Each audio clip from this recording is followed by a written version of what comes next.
okay, so everybody picture yourself without a computer in your life, and next picture yourself without a cell phone.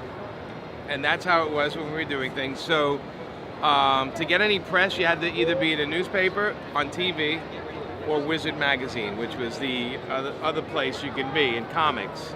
So Joe and I, when we started, we made sure we were up at Wizard Magazine as much as we can. We would go upstate New York, drop by their offices and pitch them, hey, we want to do this cover, we want to do an article, and Wizard guys used to say, you guys are the only pros coming to us with ideas, and they loved it. And then when we launched Marvel Knights, it was actually Joe and I started self-publishing before that with Event, doing Painkiller Jane behind me, and then Ash as well.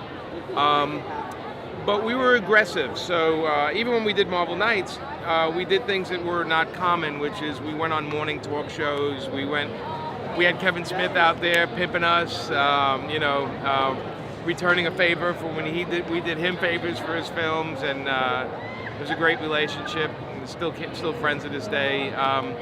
But it was definitely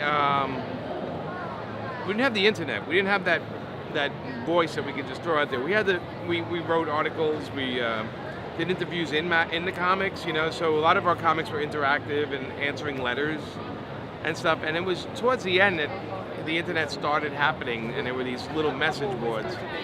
But that was it. So it was a whole different thing. Joe and I used to throw parties in New York and invite everybody from every company to come. And that's where everybody got to know each other. We used to throw like a good 6 or 8 a year at least. Probably under number there, but it was just, we spent a lot of time getting a lot of people together, and we made relationships that stayed on forever. Dan DiDio used to be my next door neighbor before comics.